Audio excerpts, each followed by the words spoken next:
won't be able to be armed. We will take all weapons.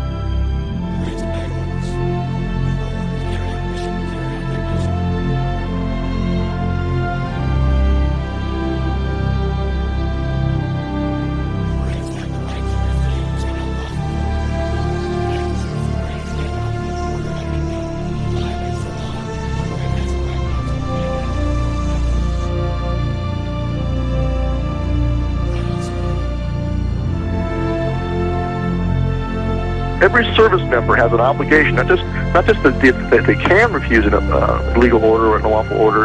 They have an obligation to. They have to. And so they have to make a decision for themselves where that line is.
That anyone can understand why these people, after 6 days, are still in this filthy, miserable convention center. Why are they still here? There's the freeway here. I tell you what I would have done, what I would still do, I would say, let them walk out of here. Let them walk away from the filth.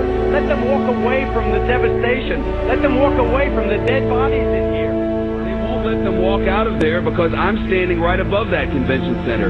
And what they've done is they've locked them in there. The government said, you go here and you'll get help. Or you go in that Superdome and you'll get help. And they didn't get help. They got locked in there and they watched people being killed around them. And they watched people starving. And they watched elderly people not get any medicine. And now they know it's happening because we've been telling them repeatedly over and over every day. And you know what they're doing now? And I'm not blaming anyone. I'm telling you what's happening. They have set up a checkpoint at the bottom of this bridge. This is the bridge that takes you from New Orleans over into Gretna, from Orleans Parish into Jefferson's Parish. It's the only way out. It's the connection to the rest of the world. And they've set up a checkpoint, and anyone who walks up out of that city now is turned around. You are not allowed to go to Gretna, Louisiana from New Orleans, Louisiana. Over there, there's hope. Over there, there's electricity. Over there, there's food and water. But you cannot go from there to there. I think the government will not allow you to do it. It's a fact. I don't know, man. Let them walk out of here. Let them walk the hell out of here. Let them get on that interstate and walk out. We had Walmart deliver 3 trucks of water, trailer trucks of water. FEMA turned them back. They said we didn't need them. This was a week ago. FEMA, we had 1,000 gallons of diesel fuel on a Coast Guard vessel docked in my parish. The Coast Guard said, come get the fuel right away. When we got there with our trucks, they got a word. FEMA says, don't give you the fuel. Yesterday, FEMA comes in and cuts all of our emergency communication lines. They cut them without notice. Our sheriff, Harry Lee, goes back in, he reconnects the line, he posts armed guards on our line and says no one's getting... Before we issued our declaration of 10 orders that we will not obey.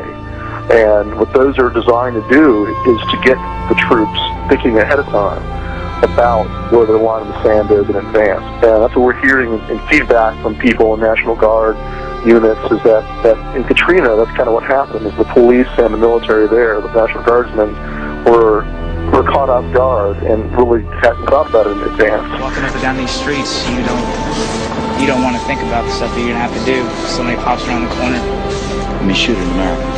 Yeah. And what we're hearing is that it won't be the same way next time. There'll be more who will say, no, I'm not going to do that.